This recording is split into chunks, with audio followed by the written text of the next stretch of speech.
ஆதி Bharathi serial நாளைக்கு ஒரு சூப்பரான எபிசோடு வந்திருக்கு. வீடியோ பிடிச்சிருந்துச்சுன்னா லைக் பண்ணிட்டு பாருங்கள் ஃப்ரெண்ட்ஸ். கேசவன் வந்து ஃபோனில் வீடியோ எடுத்தது வந்து டிவியில் போட்டு பார்த்துக்கிட்டு இருக்காங்க ஆதி ஃபைட் பண்ணுறத.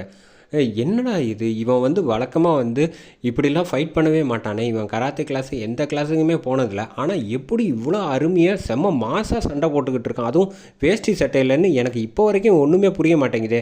இவன் புல்லட்டு கூட ஓட்ட மாட்டான் அவ்வளோவா, ஆனால் இதெல்லாம் எப்படி செய்கிறான் அப்படின்னு யோசிச்சுக்கிட்டு இருக்காங்க. அந்த சமயத்தில் ஆதி டக்குன்னு உள்ளே வராங்க.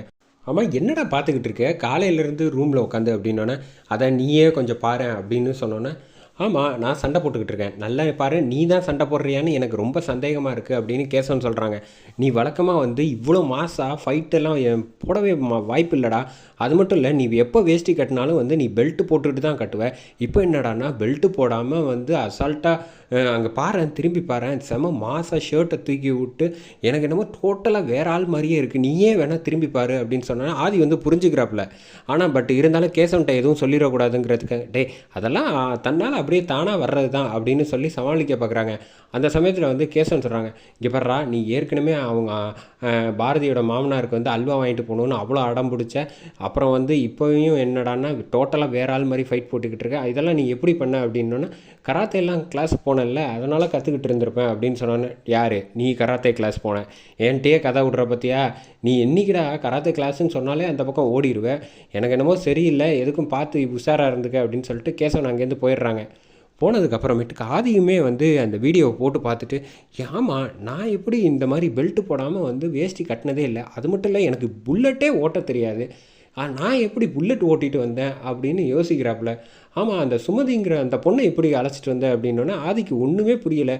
கடைசியாக வந்து நம்ம வந்து பாரதி வீட்டில் வந்து சாப்பிட்டுட்டு அவங்க அப்பா கிட்ட வந்து நம்ம கிளம்புறோன்னு சொன்னோம், ஆனால் அதுக்கப்புறமேட்டுக்கு என்ன நடந்துச்சுன்னு நமக்கு ஒன்றுமே ஞாபகம் இல்லையே அப்படின்னு ஆதி யோசிச்சுட்டு இருக்காங்க. என்னமோ சரியில்லை, சரி என்ன நடக்குதுன்னு யோசிக்கிறாப்புல.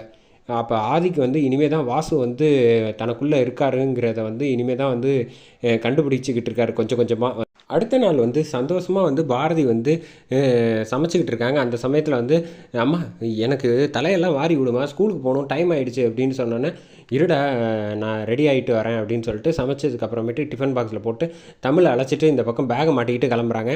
ஆமாம், இங்கே பார்த்தியா அவள் எந்த கவலையும் இல்லாமல் அவ்வளோ சந்தோஷமாக வந்து கிளம்பி போயிட்டுருக்கா, எங்கே போகிற அப்படின்னோடனே, தமிழை ஸ்கூலுக்கு விட்டுட்டு நான் ஆஃபீஸ் கிளம்புறேன் அப்படின்னோடனே, ஆமாம் என் புள்ள வந்து ஜெயிலில் இருக்கான், அவன் கல்யாணம் நின்று போச்சு, கொஞ்சம் கூட கவலை இல்லாமல் நீ வந்து எந்த லட்சணத்தில் வந்து இப்போ வேலைக்கு போகணும், இப்படிலாம் போகணுன்னு திமிரு பிடிச்சிக்கிட்டு இருக்க அப்படின்னு கண்ணா பண்ணான்னு பேசுகிறாங்க நம்ம மரகதமும் தனமும்.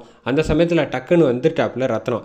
ஆமாம், எதுக்கு நீ அவங்கள தேவையில்லாமல் பேசிகிட்டு இருக்க, என்ன ஸ்கூலுக்கு கிளம்பலையா, கிளம்புமா அப்படின்னா, என்னம்மா தங்கம் அப்படின்னு கேட்டோன்னா, தமிழ் வந்து கரெக்டாக போட்டு விட்டுட்டாங்கன்னே சொல்லலாம் நம்ம ரத்னத்துக்கிட்ட வந்து, அம்மாவை ஆஃபீஸ் போகக்கூடாதுன்னு திட்டிகிட்டு இருக்காங்க அப்படின்னோடனே, ஆமாம் எதுக்கு திட்டினேன், எனக்கு என்ன சொல்கிறதுக்கு பயமானு சொன்னானே, ஆமாம் கொஞ்சம் கூட வருத்தம் இல்லாமல் கவலை இல்லாமல் என் பிள்ளை ஜெயிலில் இருக்கான், கல்யாணம் நின்று போச்சு, இஷ்டத்துக்கு இவன் மாட்டுக்கும் வேலைக்கு போகணுங்கிறா, இதெல்லாம் யாரை கேட்டு முடிவு பண்ணுறா அப்படின்னோடனே, உன் புள்ள யோகியான், அவன்லாம் ஒரு ஆளுன்னு அவனை பற்றி பேசிக்கிட்டு இருக்க, அவ்வளோதான் சொல்லிவிட்டேன், அவன்லாம் வெளியிலேயே வரக்கூடாது, அவன் எப்போதுமே காலத்துக்கு அங்கே உள்ளேயே தான் கிடக்கணும், அந்த பொண்ணை ஏமாற்றிட்டு இவன் வந்து இல்லாத வேலையெல்லாம் செஞ்சுக்கிட்டு இருக்கான், அதுக்கு வந்து பாரதி திட்டுற வேலை வச்சுக்கிட்டு அவளை தொலைச்சி மரியாதை உள்ளே போ அப்படின்னோடனே போயிடுறாங்க. போனதுக்கப்புறம் நீ போமா ஆஃபீஸுக்கு, உன்னை யாரும் கேள்வி கேட்க இங்கே யாருக்கும் ரைட்ஸ் கிடையாது அப்படின்னு சொல்லி ஆஃபீஸ்க்கு அனுப்பி விட்டுறாங்க. இந்த பக்கம் பாரதி வந்து ஆஃபீஸ்க்குள்ளே நுழைஞ்சோன்னே மனசு ஃபுல்லாக வந்து அவ்வளோ சந்தோஷத்தோடு வந்து இங்கே வந்து அதே சேரில் வந்து உட்காடுறாங்க. உட்காந்ததுக்கப்புறமேட்டுக்கு ஆதி வராரான்னு தவிச்சிக்கிட்டு இருக்காங்க. கரெக்டாக செம மாதம் வந்து ஆதி கேசவன் எல்லோரும் வராங்க. வந்தோடனே ஆதி வந்து பார்க்குறாங்க பாரதியை, பார்த்துட்டு டக்குன்னு சிரிச்சுட்டு அப்படியே வந்து ஆஃபீஸ் ரூமுக்கு உள்ளே போயிடுறாங்க.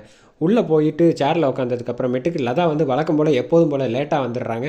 வந்து பார்த்தா, பாரதி நீ வருவேன்னு தெரியும், ஆனால் இவ்வளோ சீக்கிரம் இங்கே வேலைக்கு வருவேன்னு எனக்கு தெரியாது அப்படின்னோடனே, ஆமாம் எப்போதுமே லொடன்னு பேசிக்கிட்டு தான் இருப்பான், லதாவை வந்து மாட்டி விட்றாங்க, ஆனால் கடைசியில் எந்த வேலையும் செய்ய மாட்டான் பாரதி, நீ ஏதோ நீங்கள் இருக்கிறனால கொஞ்சம் வேலை பார்த்துக்கிட்டு இருந்தா, இப்போ நீங்கள் வந்ததுக்கு அப்புறமேட்டுக்கு இனிமேல் தான் வேலை பார்க்கணும், இது வரைக்கும் பார்த்தது எல்லாமே சும்மா வாய் மட்டும்தான் வேலை பார்த்துச்சு அப்படின்னு சொல்லி கிண்டல் பண்ணிகிட்டு இருக்காங்க. அதுக்கப்புறம் வந்து டக்குன்னு ஃபைல் எடுத்துகிட்டு ஆதியை பார்த்து சைன் வாங்குறதுக்காக உள்ளே போகிறாங்க. பாரதி வந்து உள்ளே வந்ததுக்கப்புறமேட்டுக்கு ஆதிக்கிட்ட சைன் கேட்டோன்னே, அவ்வளோ தூரம் தள்ளி இருந்தால் எப்படி, கொஞ்சம் கிட்டக்க வாங்க அப்படின்னு சொல்லிட்டு ப்ளீஸ் அப்படின்னு சொல்லிட்டு கிண்டல் பண்ணுறாங்க. வந்தோடனே ஆதிக்கிட்ட வந்து சைன் பண்ணுறாங்க, பார்க்காம எந்த ஃபைலும் பார்க்காம பாரதிக்கிட்ட வந்து சைன் வாங்குறாங்க. ஆனால் பாரதி வந்து எல்லா விஷயத்தையும் எக்ஸ்பிளைன் பண்ணுறாங்க. ஆதி தயவு செஞ்சு எதுவாக இருந்தாலும் கொஞ்சம் படித்து பார்த்துட்டு கையெழுத்து போடுங்க அப்படின்னோடனே, இனிமேல் பார்த்து செய்ய வேண்டியதுக்கெல்லாம் வேலையே கிடையாது, இனிமேல் முடிவு எடுத்தாச்சு, அதை கூடி சீக்கிரம் நிறைவேற்றுறது தான் நம்மளோட கடமை அப்படின்னு சொன்னோன்னே, என்ன சொல்கிறீங்க பாரதி அப்படின்னு சொன்னோன்னே பாரதி வந்து லைட்டாக சிரிக்கிறாங்க. நம்ம வாழ்க்கையில் ஒன்று மட்டும் தெரிஞ்சுக்கோங்க, உங்களுக்கும் சரி எனக்கும் சரி, நம்ம எந்த ஒரு முடிவுமே எடுக்கிறது கிடையாது. எல்லாமே வந்து உங்களுக்கு உங்கள் மாமனார் எடுக்கிறாங்க, எனக்கு எங்கள் அம்மா எடுக்கிறாங்க. நம்ம 2 பேரோட வாழ்க்கையை முதல்ல நாம் முடிவு எடுக்கணும், சரிங்களா அப்படின்னு சொன்னோன்னே சரின்னு தலையாட்டி சிரிக்கிறாப்புல. சரின்ட்டு நீங்கள் போய் வேலையை பாருங்கள் அப்படின்னு சொன்னதுக்கப்புறமேட்டுக்கு கரெக்டாக கேசவன் வந்துடுறாங்க. கேசவன் வந்ததுக்கப்புறமேட்டுக்கு, டேய் நீ கலக்கிற போல் எடுத்தோடனே என்ன பேசிக்கிட்டு இருக்க அப்படின்னோன்னா, ஆமாம் இப்போ தான் சொல்லியிருக்கேன், அதுக்குள்ளே வந்து கெடுக்கிறதுக்கு வந்துட்டியா, முதல்ல வந்து நீ வந்த வேலையை பாரு அப்படின்னா, நான் வேலை பார்த்துட்டு தான் இருக்கேன், நீ முதல்ல வந்து வேலையை பாரு அப்படின்னு சொன்னோன்னே, நான் தான் வந்தோடனே என் வேலையை கரெக்டாக பார்த்துக்கிட்டு இருக்கேன்னு ஆதி சொல்லிகிட்டு இருக்காப்புல.